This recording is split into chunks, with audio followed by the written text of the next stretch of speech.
Hello दोस्तों, तो स्वागत है आपका तेजस टॉक के नए वीडियो में। आज हम फीमेल साइकोलॉजी के डार्क साइड को समझेंगे, किस तरह एक औरत एक मर्द को कंट्रोल करती है और किस तरह जब एक मर्द प्यार में होता है तो वे एक औरत के लिए सब कुछ करने के लिए पागल होता है। आज हम औरत के डार्क साइडों को डिकोड करेंगे और जानेंगे कि कैसे वो लोगों को कंट्रोल करती है। अगर आपको ऐसा लगता है कि औरत बहुत अच्छी होती है तो तुम फिर बहुत बच्चे हो या फिर बहुत तुम कमजोर हो या तो फिर तुम उनके प्यार में पड़े हो और अनजान हो तुम उनके मैनिपुलेशन से। और अच्छा होगा तुम यहीं पे इस वीडियो को स्किप कर सकते हो। Thank you. तो चलिए शुरू करते हैं, लेट्स गो। ये reference the art of seduction से लिया गया है। बहुत पुराने फिलोसोफर कार्ल जुंग ने कहा था, when a man lose himself in a woman he often find the darkest part of the her. ये तो बात था इंग्लिश में, आप इसे समझोगे कैसे? तो चलिए मैं आपको इसको डिकोड करके बताता हूँ कि कार्ल जुंग ने क्या कहना चाहता है इस बातों से। तो चलिए, और हाँ, वीडियो स्टार्ट करने से पहले मैं बता दूं कि इस वीडियो में क्या क्या जानेंगे। पहली बात हम ये जानेंगे कि क्यों हर मर्द एक औरत के फैंटेसी में खोया हुआ गुलाम होता है और उसे पता भी नहीं चलता। दूसरी बात ये जानेंगे कि कैसे तुम्हारा रोमांटिक प्यार असल में रिस्पॉन्सिबिलिटी से भागने का एक तरीका बन जाता है। और तीसरी बात ये जानेंगे कि सबसे डरावना सच, जब तुम खुद को पूरी तरह चुन लेते हो तो पूरी दुनिया तुम्हें गलत समझने लगती है। ये वीडियो सिर्फ उस हर मर्द के लिए है जो भीड़ से अलग खड़ा होने की हिम्मत रखता है, जो खुद को आईने में देखने से डरता नहीं। वीडियो देखो और खुद को खोजने का एक खौफनाक सफर शुरू करो। हर रिश्ते का शुरुआत एक आइडियल चेहरा से होता है जिसमें तुम भी बहुत अच्छे हो और वो भी बहुत अच्छी है, और ये शुरुआत सबकी एक जैसी ही होती है। लेकिन औरत तुम्हें वैसी नहीं देखती जैसे तुम अंदर से हो, वह तुम्हें उस शक्ल में देखती है जो वह तुम्हारे अंदर देखना चाहती है। तुमने भी महसूस किया ही होगा, उसकी आंखों में वो चमक, वो उम्मीद थी या शायद कोई भूख। तुम सोचते हो कि शायद वो तुम्हें समझ रही है, लेकिन हकीकत तो ये है कि वो तुम्हें तौल रही है, जैसे कि एक खाली कैनवास हो जिस पर वो अपनी कल्पना की तस्वीर बनाना चाहती है। लेकिन सुनो, वो तस्वीर तुम नहीं हो और कभी थे भी नहीं। कार्ल जुंग ने पहले ही चेतावनी दी थी, एक मोटिवेशन के तौर पे नहीं, एक सर्जन के तौर पे, जिसने पूरे जीवन भर इंसानी आत्मा के अंधेरे गहराई में झांका। युंग ने उस हिस्से को समझने की कोशिश की जिससे हम अवचेतन कहते हैं। वो हिस्सा हमारे दिमाग के सोचने के दायरे से भी परे चुपचाप अपना काम करते रहता है। और उन्होंने एक औरत के बारे में डरावनी सच का खोज की। उन्होंने ये पाया कि औरतें सिर्फ मर्दों से मोहब्बत नहीं करती, वो उस कल्पना से प्यार करती है जो उन्होंने उस मर्द के बारे में देखा होगा या फिर अपने मन में रच ली होगी। वो वास्तविक तुम नहीं होते हो, बल्कि वो कल्पना होती है। और सबसे डरावनी सच कि ज्यादातर औरतें खुद भी नहीं जानती कि वो ऐसा कर रही है। तुम सोचते हो वो तुम्हें चुन रही है, लेकिन असल में वो उस अवतार को चुन रही है जो उसने अपने दिमाग में गढ़ा है। तुम सिर्फ एक मनोवैज्ञानिक कठपुतली बन जाते हो, उस स्क्रिप्ट का हिस्सा जो वह अपने अंदर ही चला रही होती है। और जैसे ही तुम उस रोल में फिट नहीं बैठते, वो अपना हीरो ही बदल देती है। वो कभी कोशिश ही नहीं करती कि वो खुद को बदले, वो तो अपना एक्टर बदलना चाहती है। युंग ने इस मानसिकता को डिस्पर्जन का नाम दिया था। हर औरत के अंदर बसा वो पुरुष रूप जो अगर अधूरा हो, अनगढ़ हो, तो वह एक तानाशाह बन जाता है, एक ऐसे अदृश्य शक्ति जो औरतों को खतरनाक मर्दों की ओर खींचती है और भले इंसान को ठुकरा देती है, जो उन्हें तर्क के बहस करने पर मजबूर करती है, बिना समझ के हावी होने पर और बिना आत्मनिरीक्षण के नैतिकता के थोपे बिना। युंग ने इसे कई मीठे शब्दों में नहीं कहा था, उन्होंने इसे आध्यात्मिक कब्जा कहा था, एक ऐसा मनोवैज्ञानिक जहर जहां औरतें खुद नहीं जानती और मर्द तुम इसलिए फंस जाते हो क्योंकि तुम्हें कभी बताया ही नहीं गया था कि इस खेल को कैसे पहचानना है। तुम तो ये समझ लेते हो कि अगर तुम्हें चाहा जा रहा है तो तुम समझे भी जा रहे हो, अगर तुम्हें चुना गया है तो तुम्हारी आत्मा देख ली गई है। लेकिन सच्चाई वो तुम्हारे शब्द नहीं सुन रही थी, वो बस अपनी कल्पना की स्क्रिप्ट पर तुम्हारा चेहरा फिट कर रही थी। कभी सोचा है कि वो तुम्हें क्यों चुनती है? असल में वो तुम्हें नहीं, तुम्हारे चेहरे पर छवि उस भूमिका को चुनती है जो वह बचपन से अपने दिलों में रचती आ रही थी। एक कहानी, एक स्क्रिप्ट जिसमें उसे एक हीरो चाहिए और तुम बस उसी रोल में फिट बैठते हो। पर जैसे ही उस कल्पना की दीवारें गिरती है, जैसे ही नकाब उतरता है, तुम रह जाते हो हतप्रभ टूटा हुआ, खुद से ये पूछते हुए आखिर मैंने ऐसा क्या किया, क्या कर दिया? लेकिन पर सच्चाई यह है कि तुमने कुछ भी गलत नहीं किया, तुम बस उसकी फिल्म के वो एक्टर बनना बंद कर चुके थे जो उसकी कल्पना में जिंदा था। कार्ल युंग ने मन का रोमांच कहा था और उससे बाहर निकलने का एक रास्ता सिर्फ इंडिविजुअलिटी है। इंडिविजुअलिटी की यात्रा एक ऐसी यात्रा है जो आसान नहीं होती और ना इसकी कोई शोभा होती है, ना कोई ताली बजाता है। इस पर ये यात्रा तुमसे वो सब मांगती है जिससे तुम हमेशा भागते आए हो। तुम्हारी कमजोरी, तुम्हारा डर, तुम्हारा टूटा हुआ सच तुम्हें मजबूर करती है कि तुम औरतों को दोष देना बंद करो और खुद को देखना शुरू करो, क्योंकि युंग ने वो सच्चाई समझ ली थी जो आज भी अधिकतर मर्द नहीं समझते। मर्द बनने के लिए तुम्हें चुना जाना जरूरी नहीं है, बल्कि खुद को चुनना जरूरी है। तुम्हारी कीमत किसी की मोहब्बत से तय नहीं होती, वो उस पल से तय होती है जब तुम खुद को अकेले, जागृत, जिम्मेदार और जिंदा पाते हो। जो मर्द अपने अवचेतन का सामना कर चुका है उसे कोई भी चीज बहका नहीं सकती। वो अब किसी और की कल्पना की कठपुतली नहीं रहता, वो अपनी हकीकत का लेखक बन जाता है। लेकिन आज के समय की सबसे बड़ी त्रासदी क्या है? यह नहीं कि मर्दों को ठुकरा दिया जाता है, बल्कि यह है कि खुद को किसी भी रूप में ढाल लेते हैं। बस स्वीकार कर लिए जाने की उम्मीद में तुम इसे समझौता कहते हो, रिश्ता कहते हो या शायद मोहब्बत। लेकिन युंग ने इसका नाम रखा था आत्मविश्वासघात, सेल्फ बिट्रेयल। उन्होंने चेताया था जो मर्द अपने मानसिक विकास का नजरअंदाज करते हैं वो स्त्री की कल्पना के गुलाम बन जाते हैं और खुद को ऐसे मोड़ने लगते हैं जैसे भीगी मिट्टी। अब तुम एक मर्द नहीं रहते, बल्कि बहुत ज्यादा, जितना तुम सोच भी नहीं सकते। जिस संपन्न को तुम प्यार की निशानी मानते हो वही बन जाता है उसकी बेरुखी की वजह। क्योंकि युंग ने कहा था नारी का सहज स्वभाव आराम से नहीं, रहस्य से खींचता है। वे उस मर्द की ओर खींचती है जिसे वो पूरी तरह समझ नहीं पाती, जिससे वो नियंत्रण नहीं कर सकती। जिस दिन तुम खुद को पूरी तरह खोल देते हो, अपनी सीमाएं मिटा देते हो, उस दिन तुम अपना बैकबोन खो देते हो। तुम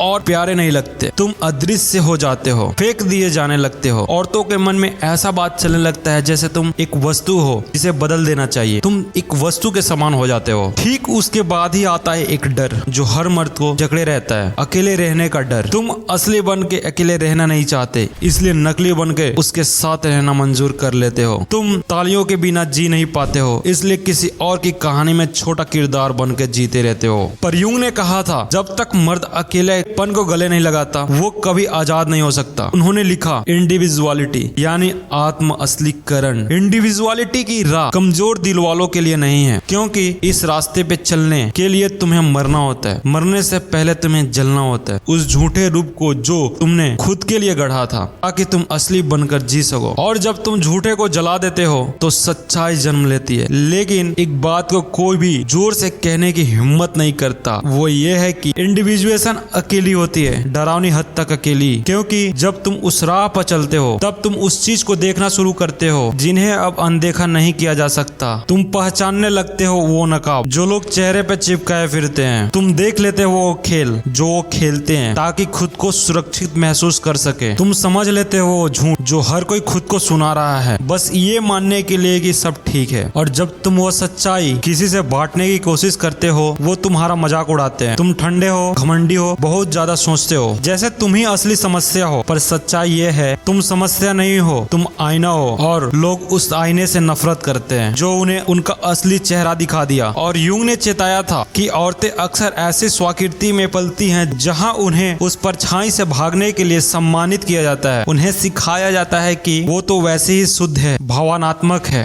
आभास शक्ति से भरपूर है और पहले से ही पूर्ण है। लेकिन युंग ने इस झूठ को कभी नहीं माना। उन्होंने ये बात लिखा कि औरतों के लिए सबसे खतरनाक उनका सबकॉन्शियस माइंड है, जिसे युंग ने एनिमस नाम दिया था। वो झूठ बात को भी बड़े कॉन्फिडेंस के साथ बोल देती है। युंग ने कहा था अगर कोई स्त्री उस अंदर की मर्दाना शक्ति से सामना नहीं करती तो वह उसकी कैदी बन जाती है। फिर वह हर मर्द पर वह छाया थोप देती है, हर बार उसे ही दोष देती है उस युद्ध के लिए जो असल में उसके अंदर चल रहा है, जिससे वो मुंह मोड़ रही है। और तुम सोचते हो मैं उसे बचा लूंगा, मैं कुछ अलग हूँ, मैं उसे इतना प्यार दूंगा, इतना कुछ साबित कर दूंगा कि वो मुझे वैसे ही अपनाएगी जैसे कि मैं हूँ। लेकिन तुम ये भूल गए डिस्पर्सन प्रोजेक्शन ऐसे काम नहीं करता। युंग ने कहा था डिस्पर्जन एक चोर है। डिस्पर्जन मतलब ये होता है कि जैसे कि एक लाइट आता है और एक प्रिज्म यानी एक ग्लास का टुकड़ा पे टकराता है और सातों रंग में बिखर जाता है, उसी को हम बोल रहे हैं यहाँ पे डिस्पर्जन। डिस्पर्जन एक चोर है जो रियलिटी को चुरा लेता है और फेक रियलिटी को सामने रख देता है। जब औरत और मर्द उस फेक रियलिटी में जीते हैं तब बार बार एक ही त्रासदी को दोहराते रहेंगे, हर बार एक दूसरे को दोष देते हुए, यह जाने बिना कि वो दोनों अपनी ही परछाई से नाच रहे हैं। और फिर आता है सबसे ड्रास्टिक साइकोलॉजिकली मोड। वही औरत जो तुम्हें कभी अपना नायक समझती थी, हीरो समझती थी, वही एक दिन तुम्हें अपनी दुश्मन मानने लगती है। क्यों? क्योंकि तुम बदल गए। नहीं, बल्कि इसलिए क्योंकि तुम उस कल्पना को पूरा नहीं कर पाए जो उसने अपने अवचेतन में तुम्हारे ऊपर थोप दी थी। वो जाने अनजाने तुम्हें उस आइडियल किरदार की तरह देखती रही जिसे तुमने कभी निभाने का वादा ही नहीं किया था। और जब तुम उस फैंटेसी को पूरा नहीं कर पाते, वो तुमसे नाराज नहीं होती, तुम्हारी असलियत पर वह तुम्हें उस झूठ के लिए कोसती है जो उसने खुद ही रची थी। यूंग ने इस मानसिक स्थिति को कहा मनोवैज्ञानिक विश्वासघात, साइकोलॉजी बिटल, जो तब होता है जब कोई भी इंसान अपने अंदर की जिम्मेदारी नहीं लेता। तुमने उससे झूठ नहीं बोला, तुमने धोखा नहीं दिया, तुम तो बस वो किरदार नहीं थे जिससे उसने अपने सपने में तुम्हारे नाम से जोड़ लिया था। और इसीलिए आज वो तुमसे नाराज है, तुम्हारी कमजोरियों के लिए नहीं, बल्कि उस कल्पना को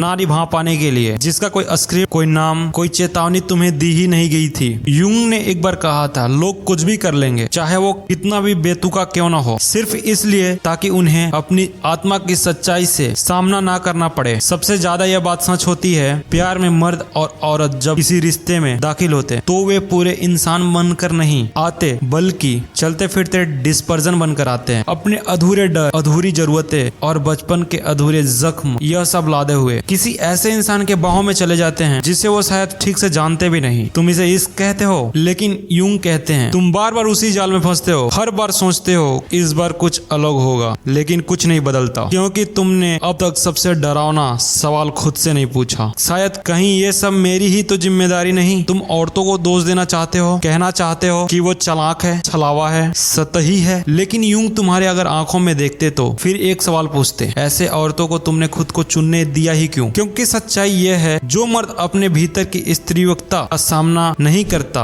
वो हमेशा किसी और औरत के भीतर के मर्द एलिमस का गुलाम बन जाता है। तुम पीड़ित नहीं हो, तुम स्वेच्छा से बंदी बने हो। तुमने खुद को मूर्ख की भूमिका में डाल रखा है। तुम किसी और की काल्पनिक कहानी में कलाकार बनकर रहे, क्योंकि तुम खुद की रिस्पॉन्सिबिलिटी का सामना नहीं कर पाते। तुम्हें ये रिस्पॉन्सिबिलिटी और भी ज्यादा डरावना लगा, और ये रिस्पॉन्सिबिलिटी के बाद पे ऑडियो को सुनना ही बंद कर देंगे, क्योंकि यहीं से संतावना खत्म होती है और जिम्मेदारी शुरू। यूं ने कभी भी सस्ते समाधान नहीं दिए, उन्होंने बस एक चीज दी, एक निर्मम जीवन भर की लड़ाई, जहां तुम्हें अपने ही मन की खामोशी में बैठकर खुद को तोड़ना होगा, जब तक कि वो आवाज तुम्हें कहती है तुम उसके बिना कुछ नहीं हो। और यकीन मानो, वो आवाज मरने नहीं देगी, वो कहेगी तुम्हें उसकी जरूरत नहीं है, तुम अधूरे हो। कोई भी मर्द स्त्री के मान्यता के बिना जीवित नहीं रह सकता, लेकिन यूंग की आवाज एक और खतरनाक सच है, जिस मर्द को किसी की जरूरत नहीं होती, वही असल में आजाद होता है। ना ही उसे किसी की अटेंशन चाहिए, और ना ही किसी की तालियां, ना सहमति, ना प्यार, सिर्फ खुद की सच्चाई। जब तुम वहां पहुंचते हो तब तुम ठंडे नहीं होते, बल्कि असल बनते हो, जमीन पर टिके हुए। और यहीं पर वो सबसे अजीब सा चीज होती है, औरतें जिन्हें तुमने कभी जीतने की कोशिश की थी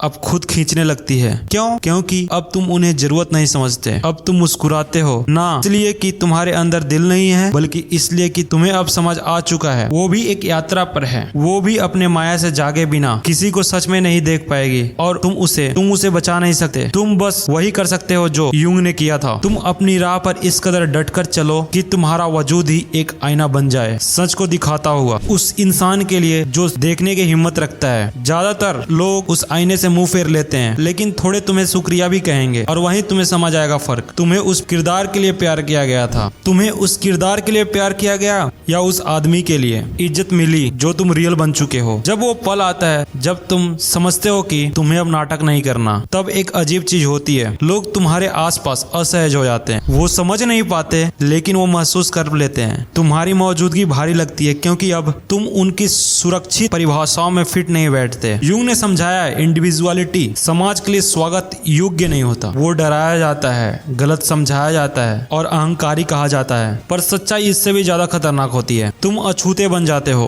अविक्रय, अप्रवाहित, क्योंकि अब तुम पूरा खेल देख चुके हो। अब वो लोग जो तुम्हारा कभी ध्यान मांगते थे, तुम्हारा वैलिडेशन चाहते थे, अब तुमसे वो नफरत करने लगते हैं। औरतें, खासकर वह जो अभी परफेक्ट मर्द की फैंटेसी में बैठी हुई है, फंसी है, वो तुमसे बार बार कहेगी तुम इमोशनली अनअवेलेबल हो, तुम बहुत दिमाग में रहते हो, तुम दूर हो गए हो। लेकिन ये है कि वह नियंत्रित नहीं कर सकती, क्योंकि तुम अब